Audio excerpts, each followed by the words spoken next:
Amém. Vamos abrir as nossas Bíblias, no livro de Atos, capítulo 9. Vamos meditar dos versos 1 a 9. Abra aí a palavra de Deus.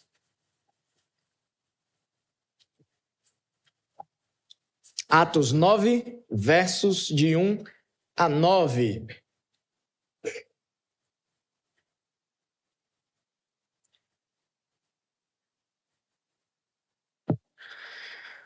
O título da pregação de hoje é Transformados pelo Encontro, o chamado de Deus para a salvação. E nós vamos ver isso através da experiência do apóstolo Paulo, que o Senhor Jesus se encontrou com esse grande servo. Atos, capítulo 9, versos de 1 ao 9. Leiamos a palavra do Senhor que nos diz: Saulo, respirando ainda ameaças e morte contra os discípulos do Senhor, dirigiu-se ao sumo sacerdote e lhe pediu cartas para as sinagogas de Damasco, a fim de que, caso achasse alguns que eram do caminho, assim homens como mulheres, os levasse presos para Jerusalém. Seguindo ele estrada fora, ao aproximar-se de Damasco, subitamente uma luz do céu brilhou ao seu redor, e caindo por terra ouviu uma voz que lhe dizia: Saulo, Saulo, por que me persegues? Ele perguntou: Quem és tu, Senhor? E a resposta foi: Eu sou Jesus, a quem tu persegues. Mas levanta-te e entra na cidade, onde te dirão o que te convém fazer. Os seus companheiros de viagem pararam emudecidos, ouvindo a voz, não vendo, contudo, ninguém. Então se levantou Saulo da terra e, abrindo os olhos, nada podia ver. E, guiando-o pela mão, levaram-no para Damasco. Este esteve 3 dias sem ver, durante os quais nada comeu nem bebeu. Oremos ao Senhor. Obrigado, ó Pai, por este culto que estamos prestando ao Senhor. Agradecemos a Ti pela primeira parte, onde podemos entoar cânticos como expressão do nosso amor e adoração ao Senhor. Orações também que erguemos a Ti e erguemos com toda a fé do nosso coração, porque sabemos que os Teus ouvidos estão atentos às orações que são feitas neste lugar.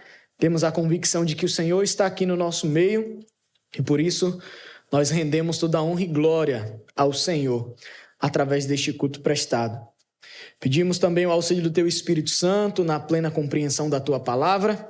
Ministre os nossos corações, Senhor, para que o Senhor seja glorificado em nossas vidas. É o que oramos em nome de Cristo Jesus. Amém. Então, irmãos, nós vamos falar um pouco sobre esse encontro. E quem foi que se encontrou com quem? Nós vemos que foi Jesus que se encontrou com Paulo, o apóstolo Paulo, o famoso apóstolo Paulo, aqui no capítulo 9, designado como Saulo. Quem era esse Saulo? Então, Saulo, ele é um judeu de nascimento, natural da cidade de Tarso, uma cidade importante da Cilícia, e Saulo vem de um berço religioso muito glorioso, muito rico e de muita tradição.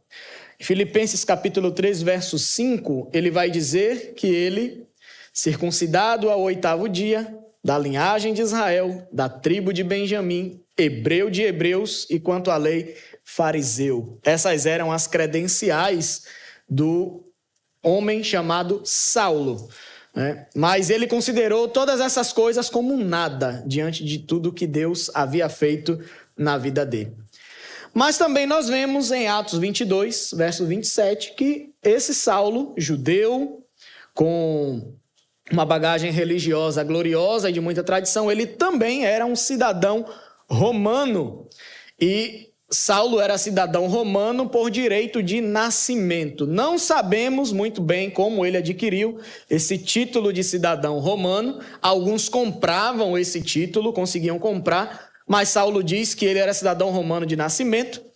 Então, o que nós temos é que, historicamente, no século 100 anos antes de Cristo, né, vir ao mundo, alguns generais de Roma, eles estavam nessa região da Cilícia, e provavelmente o avô, bisavô, o pai de Saulo, eles prestaram alguns serviços a esses generais romanos e provavelmente esses generais concederam a eles esse título de cidadão romano, e esse título era passado, né, de pai para filho. Provavelmente foi isso que aconteceu. Como nós temos costume de ver no Antigo Testamento Deus mudando o nome de alguns dos seus servos, com Saulo não foi assim. Muitos até hoje pensam que Deus mudou o nome de Saulo para Paulo, e não houve isso.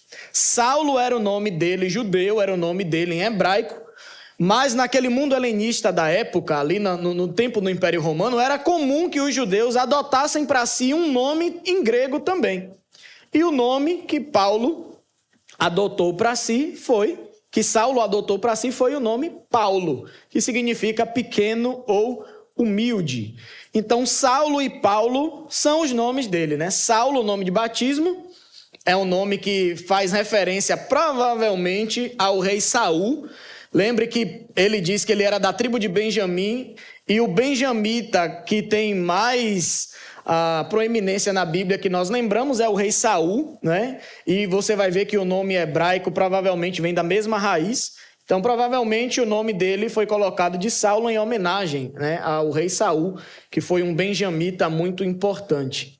E ele adotou o nome para si, né, de Paulo, para estar no meio dos gregos. E Deus o chamou especificamente para ser apóstolo dos gentios, e era no meio dos gregos, verdadeiramente assim, que Paulo mais andava, então ele usava mais o nome de Paulo.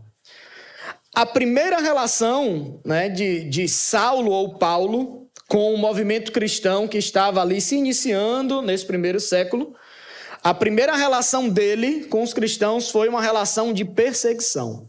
Ele era perseguidor, como nós vimos nos versículos em que lemos. No verso 1, nós vemos que ele ainda estava respirando ameaças e morte contra os discípulos do Senhor, e aí depois ele se dirige ao sumo sacerdote.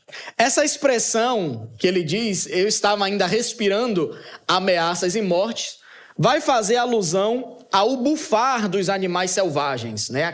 Aquele ar que os animais expelem bem forte do seu nariz quando eles estão com raiva. Lembra da tourada, né? Isso é mais comum nós vemos nos filmes, nos desenhos, os touros, quando estão bravos, eles começam a bufar pelo nariz, mostrando a ira deles. E quando Saulo diz que ele estava ainda respirando ameaças e morte contra os discípulos do Senhor, então imagine isso. Saulo como um touro bravo, olhando para os cristãos e bufando pelo nariz, cheio de ódio e rancor daqueles cristãos. Então Saulo alimentava dentro de si uma fúria demasiada pelos seguidores de Cristo Jesus. O seu coração estava cheio de ódio, de ira contra os discípulos do Senhor. Então Saulo, nesse momento, ele está em Jerusalém perseguindo os cristãos.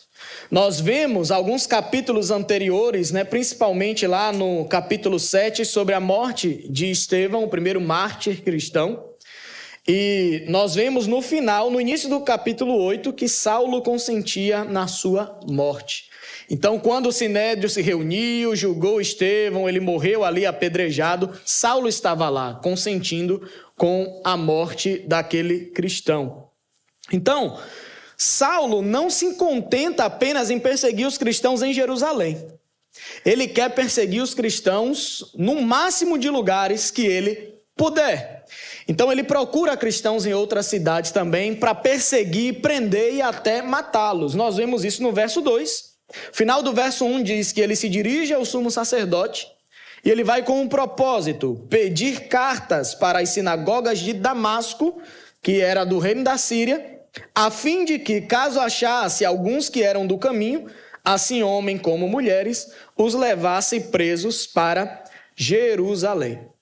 Então Saulo, nessa perseguição aos cristãos, ele vai ao sumo sacerdote, ele pede cartas autorizando eles irem ele entrar em sinagogas na cidade de Damasco para eles perseguirem os cristãos, porque lembrem-se que nesse tempo ainda não haviam igrejas, então os cristãos em sua maioria eram judeus convertidos a Cristo e eles se reuniam nas sinagogas para falar do Senhor Jesus.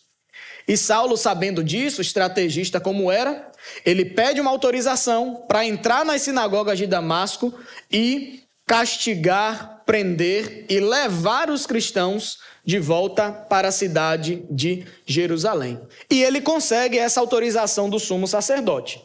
Então Saulo vai munido com esta carta de autorização. Ao mesmo tempo também Saulo vai escoltado por uma guarda, por uma tropa do Sinédrio, que eram soldados que estavam ali escoltando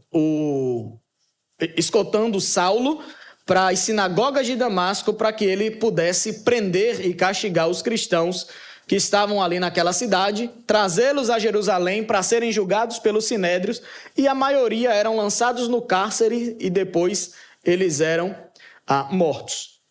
O ódio de Paulo, irmãos, e eu vou ficar fazendo sempre essa troca, né? Saulo, Paulo, é a mesma pessoa. Então o ódio que ele alimentava não era apenas pelos cristãos, mas ele sabia do Cristo, que se dizia que era o Messias, Filho de Deus, como nós estudamos hoje pela manhã na Escola Bíblica Dominical. E ele alimentava um ódio muito grande com relação a essas palavras que Jesus havia dito. Porque ele, como um judeu religioso que era, zeloso pelo judaísmo, ele achava isso a maior blasfêmia do mundo, né? Jesus dizer ser o próprio Deus, ser o Filho de Deus, dizer que ele tem a mesma essência do Pai. Então ele, movido pelo ódio, não só pelos cristãos, mas ele também odiava o próprio Cristo. E lá em Atos capítulo 26, eu vou pedir a você para marcar o capítulo 9, abra o capítulo 26 e também marque lá, porque a gente vai ficar nesses dois capítulos aí, né, o 9 e o 26, nós vamos caminhar por esses dois capítulos. No verso 9, quando Paulo está testemunhando ao rei Agripa o que aconteceu com ele, seu testemunho de conversão, no verso 9 ele vai dizer isso. Na verdade, a mim me parecia que muitas coisas devia eu praticar contra o nome de Jesus, o Nazareno. Então o ódio dele não era apenas pelos cristãos. Ele queria fazer algo que afetasse a esse Jesus, o Nazareno, que os cristãos diziam que morreu, ressuscitou ao terceiro dia e agora está ao lado de Deus. Ele não aceitava isso como um judeu. Só que na sequência da narrativa do capítulo 9, então lembrem-se que quem escreve o livro de Atos é Lucas. Então Lucas está narrando aqui, né, para Teófilo o que ocorreu depois da ascensão de Jesus. Então ele continua dizendo aqui no verso 3. Seguindo ele estrada fora, então Paulo ali, munido daquela carta de autorização para prender e castigar os cristãos e também escoltado pela tropa do Sinédrio, ele segue a estrada fora e quando ele está se aproximando de Damasco, subitamente uma luz do céu brilhou ao seu redor e caindo por terra ouviu uma voz que lhe dizia: Saulo, Saulo, por que me persegues? E ele perguntou: Quem és tu, Senhor? E a resposta foi: Eu sou Jesus a quem tu persegues. Saulo descobriu uma coisa talvez inusitada para ele. Ele se encontrou com o próprio Jesus, que ele dizia que queria fazer mal, e ele descobre uma coisa que talvez ele nunca tinha parado para pensar. Nesse momento, desse encontro com Jesus, Saulo descobre que, ao perseguir a igreja, ele, na verdade, estava perseguindo o próprio Cristo. O que é que eles achavam? O que é que ele achava? Ele estava indo para Damasco, procurar cristãos na sinagoga, prendê-los, açoitá-los, levar os cristãos para Jerusalém, para serem julgados, serem presos ou mortos. Então ele achava isso. Ele iria afetar diretamente aos cristãos. Mas agora ele descobre que não é somente a essas pessoas que ele persegue. Ele persegue o próprio Senhor Jesus Cristo. E por que ele faz isso, irmãos? Nós sabemos que ele está fazendo isso por puro zelo religioso. Ele era um verdadeiro judeu, em quem não havia dolo algum. Ele era um homem que as pessoas olhavam para ele, ali está um verdadeiro judeu, ele é zeloso, inclusive matando os hereges que aparecem por aí. Se lembre que o cristianismo era tido como uma heresia para os judeus nos primórdios, da igreja cristã. Mas lembremos, irmãos, que o zelo sem entendimento pode levar o homem a cometer muitas atrocidades. E era isso que Paulo estava cometendo, atrocidades. E ele, com aquele encontro com Jesus, ele passa a saber que ele não estava perseguindo somente pessoas, mas ele estava perseguindo o próprio Senhor Jesus Cristo, que é o dono da igreja. Paulo, ele perseguiu, atacou furiosamente muitos cristãos, tudo isso em nome do zelo pela religião judaica. Então, se lembrem que no decorrer da história, nós vimos isso se repetindo diversas vezes. A Igreja Católica fez muito isso. Muitos cristãos na época da Reforma, o zelo sem entendimento fez com que muitos cristãos matassem pessoas de outras religiões. Lembrem-se do islamismo, os xiitas, aqueles mais radicais, eles não suportam cristãos, pessoas de outras religiões, eles simplesmente prendem e matam. Tudo isso é zelo sem entendimento. Como nós dizemos, no frigir dos ovos é tudo apenas religiosidade. Então, esse era o zelo que Paulo tinha. Era um zelo sem entendimento. E o ódio dele pelos cristãos era um ódio tão impetuoso que ele alimentava no seu coração, que ele não só prendia os cristãos, ele castigava os cristãos. E ele torturava os cristãos para fazer com que os cristãos blasfemassem contra o nome de Cristo. No capítulo 26, no verso 11, nós vemos Paulo falando isso ao rei Agripa. Muitas vezes os castiguei por todas as sinagogas, obrigando-os até a blasfemar, e demasiadamente enfurecido contra eles, mesmo por cidades estranhas os perseguia. Então imagine ele chegando nas sinagogas, reconhecendo os cristãos, torturando eles primeiro. Eu vim para prender vocês, para castigar vocês, mas se vocês blasfemarem contra o nome de Cristo, vocês estarão liberados do castigo que eu vim para dar a vocês. Certamente os cristãos que não estavam muito fortalecidos na fé já blasfemavam logo. Jesus não é meu Senhor, eu esqueço tudo que eu falei, só para se livrar do castigo. Alguns cristãos se mantinham firmes, Jesus é o Senhor, Ele é Deus, e aí Paulo começava a torturar essas pessoas para que eles pudessem blasfemar. E também, irmãos, além de prender os cristãos, ele ainda dava o seu voto para os matar. Ele diz no verso 10, e assim procedia em Jerusalém, havendo eu recebido a autorização dos principais sacerdotes, encerrei muitos dos santos nas prisões, e contra estes dava o meu voto quando os matavam. Então, além de prender, na hora de votar, o que é que nós vamos fazer com esse cristão? Mantém preso ou mata? Ele era o primeiro a levantar a mão. Pode matar, esse aí mata. Mata esse cristão. Então veja o grande ódio com que ele alimentou o seu coração contra Cristo e contra os seus seguidores. De volta ao capítulo 9, do verso 6 a 9, nós vemos que Jesus continua falando com ele, se apresentou como sendo a Cristo quem ele perseguia. E Jesus diz, mas levanta-te e entra na cidade, onde te dirão o que te convém fazer. Os seus companheiros de viagem pararam emudecidos, ouvindo a voz, não vendo contudo ninguém. Então se levantou Saulo da terra, e abrindo os olhos, nada podia ver. E guiando-o pela mão, levaram-no para Damasco. Este esteve 3 dias sem ver, durante os quais nada comeu nem bebeu. Então o que foi que Saulo viu naquele momento? O resplendor da glória de Cristo. Aquela luz forte que ele viu, que era mais forte do que a luz do sol, cegou ele completamente. No capítulo 26, a partir do verso 13 ao 18, O próprio Saulo, ele vai contar ao rei Agripa mais detalhadamente aquilo que aconteceu com ele e o que Jesus disse a ele.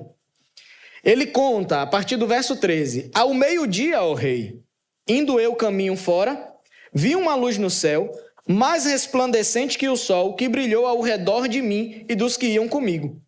E caindo todos nós por terra, ouvi uma voz que me falava em língua hebraica. Saulo, Saulo, por que me persegues? Dura coisa é recalcitrares contra os aguilhões. Então eu perguntei, quem és tu, Senhor? Ao que o Senhor respondeu, eu sou Jesus, a quem tu persegues.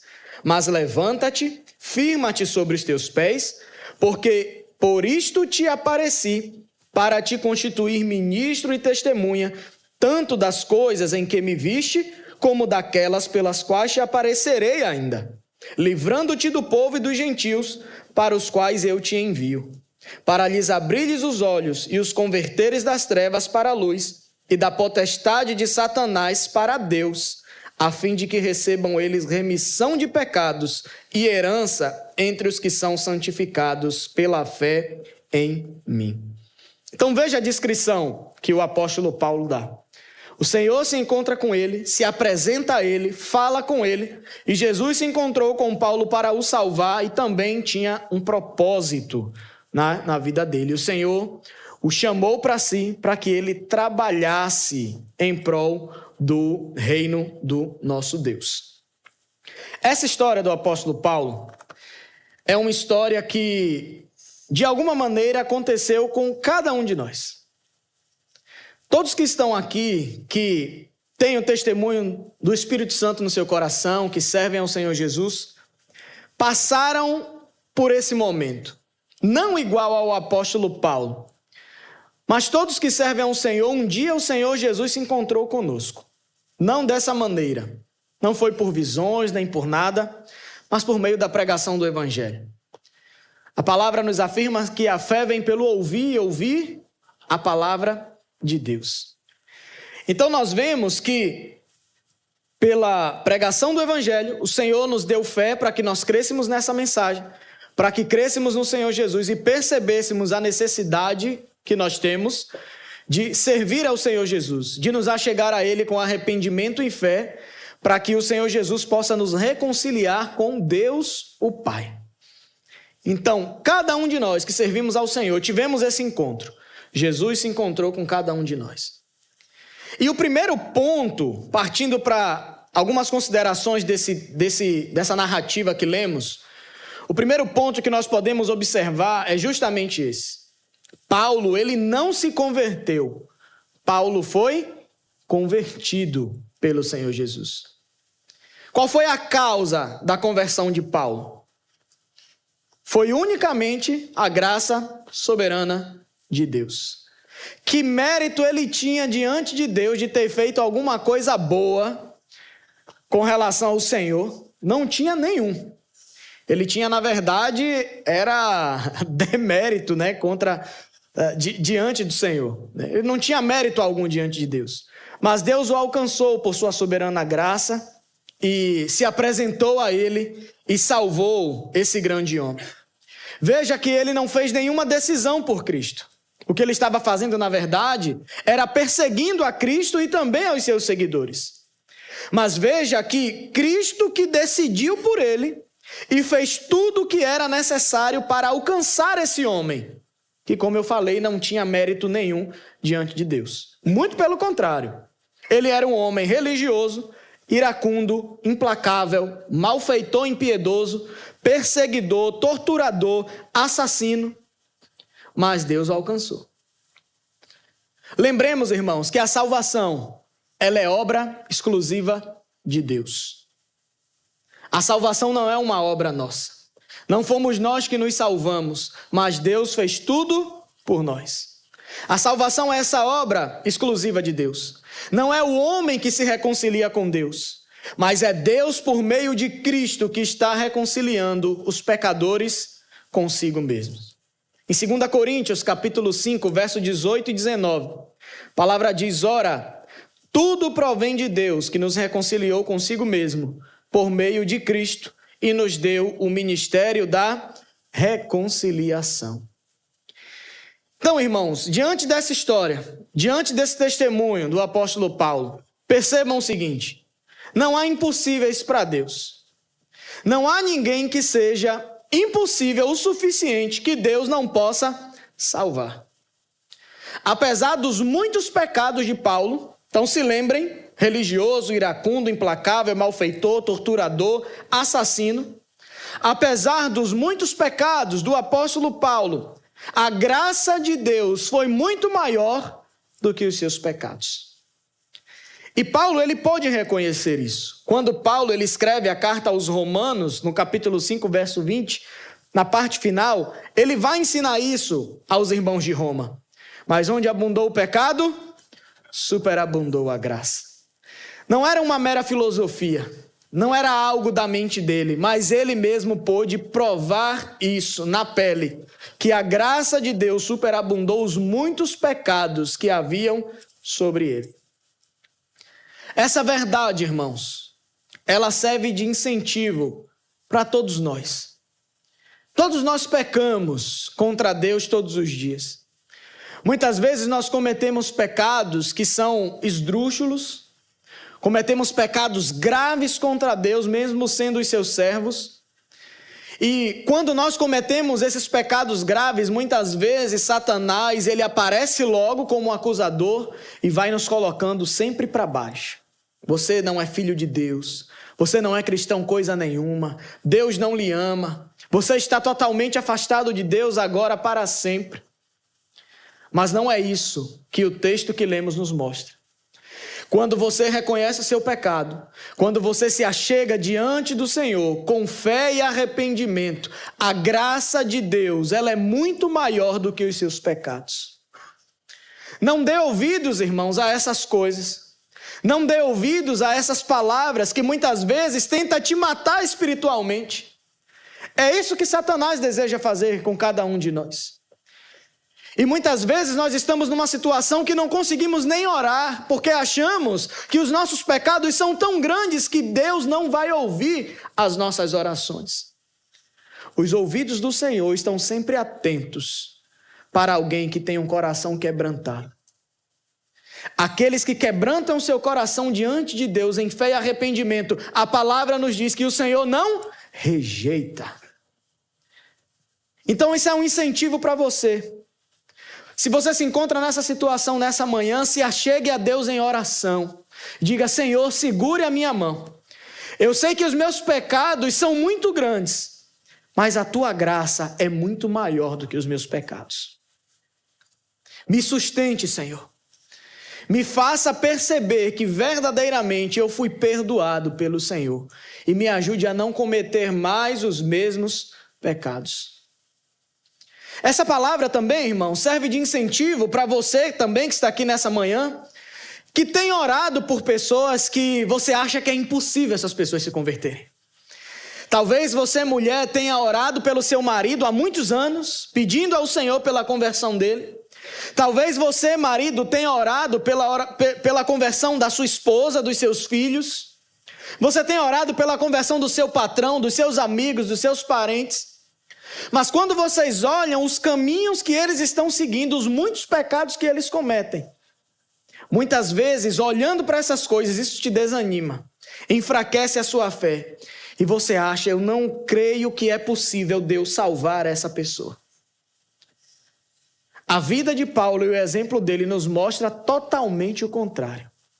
Não há esse pecador que Deus não possa salvar. Persevere na sua oração. Continue orando por essa pessoa. Continue apresentando ela diante do altar de Deus. E seja um instrumento de bênção na vida dela. E certamente no dia e hora correta, no momento que Deus estabeleceu desde antes da fundação do mundo, o Espírito Santo fará obra na vida dessa pessoa. E ela se renderá completamente aos pés do Salvador. Persevere em oração, irmãos. Não desista. O Senhor continua trabalhando na vida dos pecadores. Deus continua agindo por meio da sua palavra, quebrantando os corações, amolecendo corações endurecidos, Deus continua salvando pecadores e chamando para si e transformando as vidas. Perseverem em oração.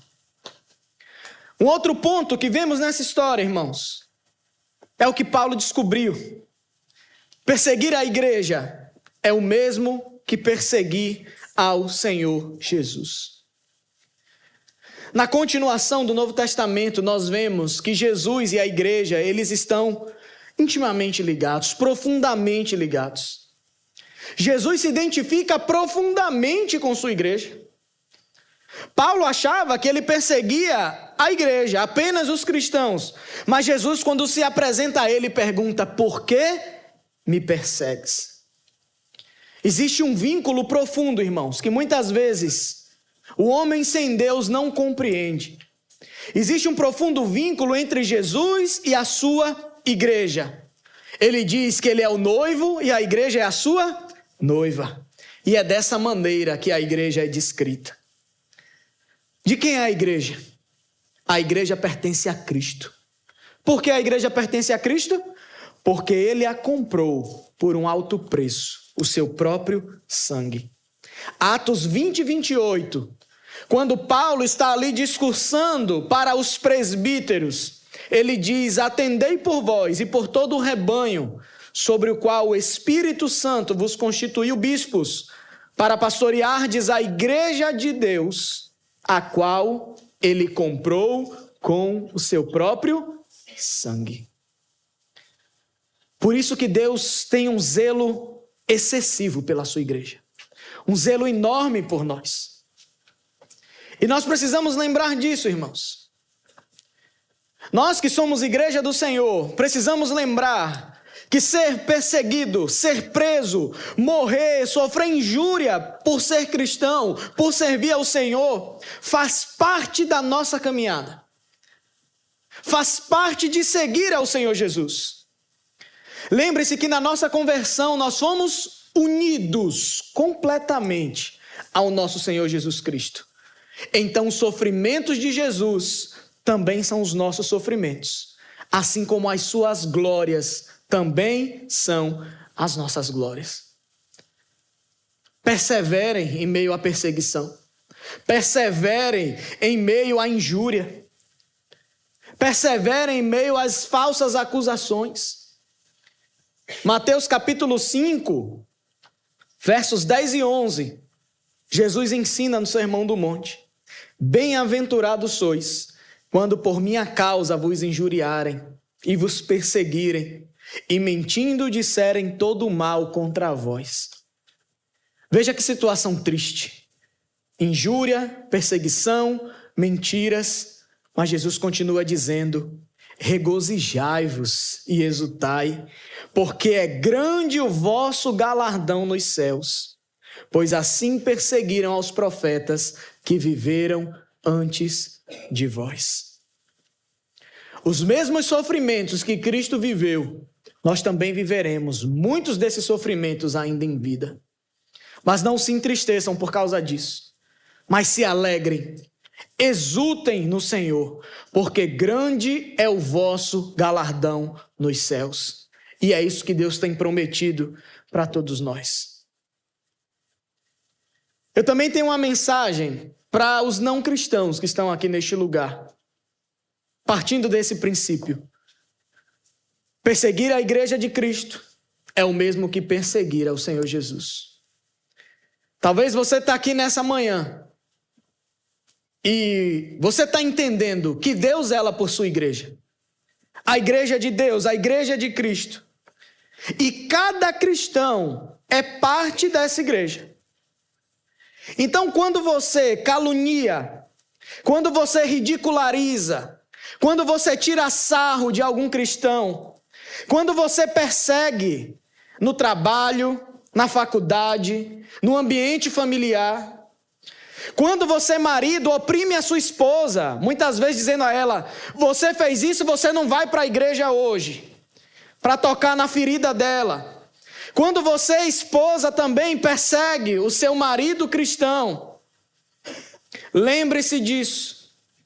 Quando você oprime seu filho, sua filha, sua colega de trabalho, qualquer cristão que seja, você está fazendo ao próprio Senhor Jesus. E se lembre que um dia você estará diante de Deus e você prestará conta a Ele de tudo isso que você está fazendo. E ainda tem algo que pode acontecer com você. Muitas vezes, você ainda vai começar a viver o juízo de Deus, por isso que você está fazendo ainda aqui neste mundo. O autor de Hebreus, no capítulo 10, verso 31, diz: horrível coisa é cair nas mãos do Deus vivo. Minha oração é que o Espírito Santo gere temor no seu coração por essa verdade. Para que você pare de perseguir, para que você pare de tirar sarro, de ridicularizar, de oprimir cristãos que estão à sua volta. Quando você sair daqui dessa manhã, você não é mais inocente diante de Deus. Agora você está ciente que Deus zela por sua igreja. E se você fizer isso com qualquer um dos cristãos, você está fazendo isso ao próprio Deus.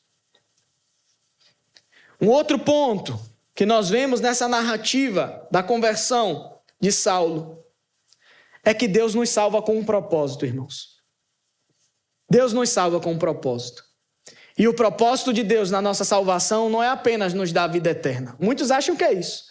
Eu estou salvo, tenho a vida eterna, então está tudo bem. Vou viver da maneira que eu quero, eu faço o que eu quiser. Cristo salvou Paulo para que ele fosse testemunha e ministro das coisas que ele estava vendo e que ele ainda veria. Lá no capítulo 26, ele diz isso, no verso 16. Mas levanta-te e firma-te sobre teus pés, porque por isto te apareci, para te constituir ministro e testemunha, tanto das coisas em que me viste, como daquelas pelas quais te aparecerei ainda. Deus salvou Paulo para quê? Para ser testemunha e ministro. Assim como Paulo, todo cristão é salvo com um propósito: testemunhar sobre Cristo e servir a igreja com os dons que Deus concede. De que maneira nós testemunhamos, irmãos? Cada cristão é chamado a ser testemunha de Cristo. E nós somos testemunha de Cristo compartilhando aquilo que Cristo fez nas nossas vidas. No capítulo 26 é isso que Paulo está fazendo ali com o rei Agripa. Ele está pregando o evangelho, ele está testemunhando ao rei aquilo que Jesus fez na vida dele. E nós somos chamados a fazer isso. Jesus disse isso lá em Mateus 28, 19 e 20. Ide por todo mundo, pregai o evangelho a toda criatura. Façam discípulos deles, ensine a eles tudo o que eu vos ordenei. Nós estamos fazendo isso, irmãos? Nós estamos comunicando a mensagem do evangelho? Nós estamos fazendo discípulos do Senhor? Quantas vezes você procurou um recém-convertido na igreja, um jovem, um casal que está passando por algum problema? Quantas vezes você investiu algum tempo seu na edificação daquela pessoa? Quantas vezes você pegou um novo convertido e levou para sua casa algumas vezes para ensinar o evangelho, para solidificar mais ele na palavra de Deus, para orar por ele? Será que você tem investido seu tempo, aquilo que Deus tem lhe dado para você investir na vida de pessoas? Pregando o evangelho, fazendo discípulos? Deus nos chamou para isso, para testemunharmos dele e fazermos discípulos. Deus nos salvou também com o propósito de servirmos a igreja do Senhor. Deus chama Paulo para ser um ministro. E o significado da palavra ministro nada mais é do que servo. Todos nós somos servos. Todos nós fomos chamados por Deus a servir na comunidade da fé com os dons que recebemos da parte de Deus. Tudo isso para o benefício e maturidade do corpo de Cristo. Então lembre, irmãos, a salvação não é apenas um benefício pessoal. Deus não lhe salvou para que você tivesse benefícios apenas para você. Deus te salvou para que você pudesse fazer parte do plano de Deus, em espalhar o evangelho, a edificar a igreja do Senhor. O cristão não é salvo para receber apenas vida eterna, mas para testemunhar de Cristo e servir ao seu reino. Lembre-se, irmãos, que quando nós servimos ao Senhor, quando nós temos esse encontro com Cristo, nós nos tornamos seus discípulos. E discípulos de Cristo não são meros espectadores na igreja. Tem pessoas que estão plenamente satisfeitas em vir para os cultos, apenas sentar, assistir o culto e voltar para a sua casa. E acha que está tudo bem. Ser discípulo não é isso, irmãos. Ser discípulo não é você ser um mero espectador. Ser discípulo de Cristo é você servir a igreja. Cristãos verdadeiros não podem ver a igreja apenas como lugar onde eles ouvem os sermões, mas o lugar onde se serve ao Senhor, onde se serve às pessoas. Sermões são muito importantes, irmãos. E a centralidade do culto é a pregação da palavra. Mas os membros de uma igreja, eles são colaboradores do ministério. Eles não são meros espectadores ou consumidores da palavra do Senhor. Só que muitas vezes qual é a questão? É que servir a Deus, contribuir para o reino de Deus, envolve empenhar tempo, talentos, recursos em prol da saúde da comunidade da fé. E nem todos estão dispostos a fazer isso. Mas o Senhor te chamou para você fazer isso. O Senhor tem te dado dons, tem te capacitado para que você use em prol do crescimento e maturidade da igreja do Senhor. Então, assim como Paulo, todos nós somos chamados para sermos testemunhas e ministros do Senhor. E lembre que ministros é servo de Deus. Um outro ponto, nesse relato, nessa narrativa que lemos, que nós podemos depreender para as nossas vidas, é que nós não podemos resistir ao agir de Deus na nossa vida. Ninguém pode resistir ao agir de Deus. Irmãos, de alguma maneira, Deus já estava trabalhando na vida do apóstolo Paulo antes dele se render no caminho de Damasco. Por isso que Deus disse a ele: dura coisa é você recalcitrar contra os aguilhões. A conversão de Paulo, com certeza, diante desse relato dele, não foi de maneira repentina. Por isso que Jesus disse isso a ele.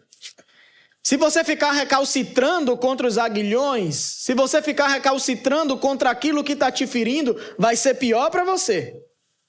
Então lembre-se que Paulo estava ali diante da morte de Estevão, um exemplo.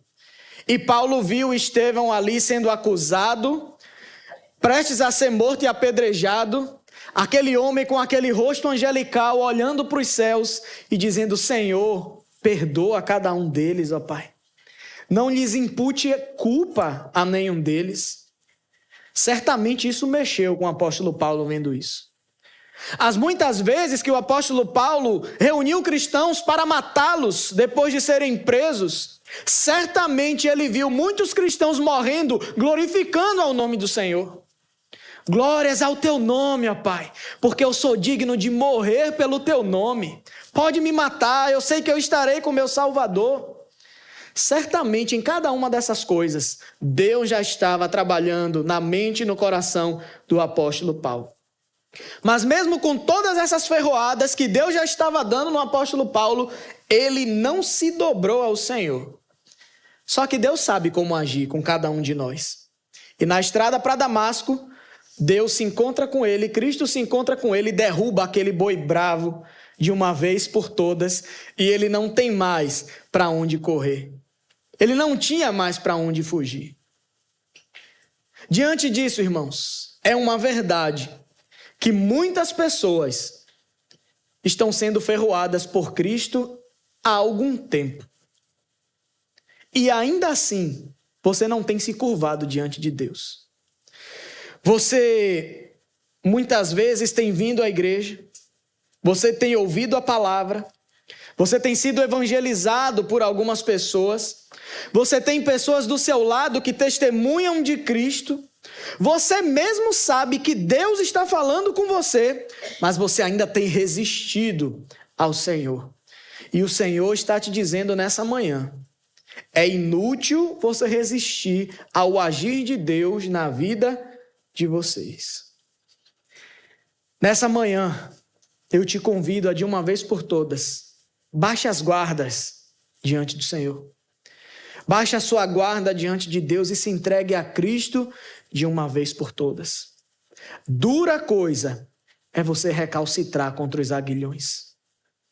Não resista à obra que o Senhor tem feito na sua vida. Ele tem te dado muitas oportunidades. Ele tem falado com você diversas vezes pela sua palavra, mas você não tem se rendido aos pés do Senhor. E a minha oração nessa manhã é que Jesus te encontre, como ele encontrou o apóstolo Paulo, e te derrube de uma vez por todas, para que você caia aos seus pés, rendido, prostrado, reconhecendo que não há outro Salvador senão o Senhor Jesus Cristo. Que o Espírito Santo possa falar contigo nessa manhã. E que nós, enquanto igreja, que ele possa aplicar essas palavras no nosso coração. Lembremos de todos esses pontos, irmãos, que nós vimos.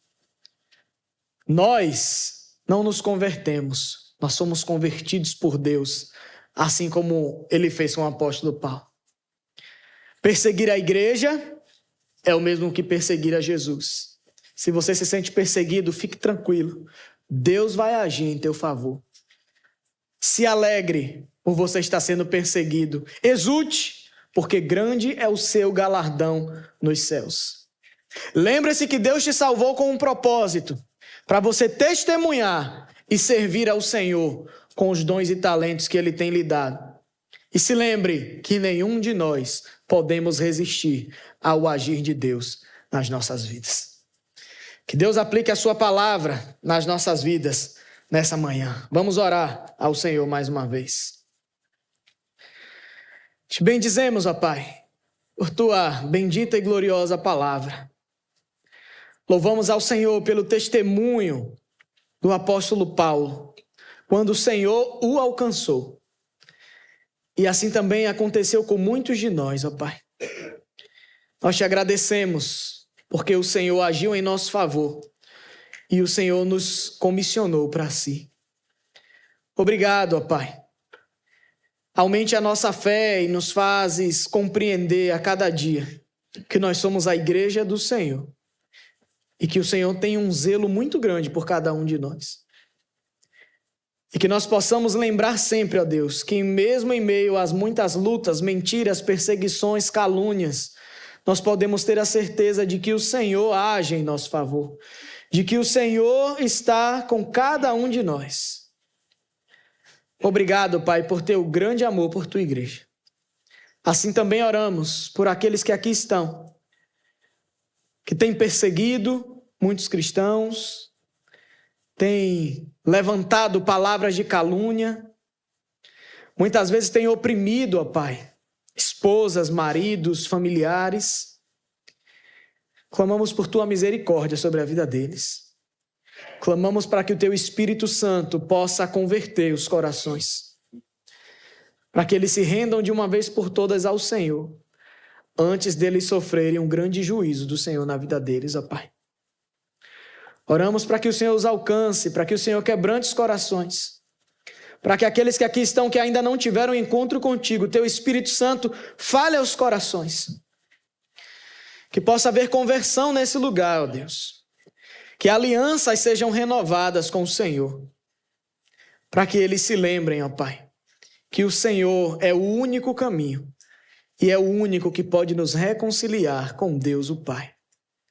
Aqueles que têm resistido, ó Pai, que têm estado aqui por sucessivos domingos, ouvido a tua palavra e continuam com o coração endurecido, faz a tua obra, Senhor. Sabemos que somente o Senhor pode quebrantar esses corações. Faz isso por meio do teu Espírito Santo. E traz cada uma dessas pessoas para o teu reino, Senhor. Para que eles desfrutem da verdadeira alegria, que é servir ao Senhor Jesus. É ter o Senhor como Senhor e Salvador das suas vidas. Obrigado, ó Pai, por tua palavra e continua falando conosco. Em nome de Jesus nós oramos. Amém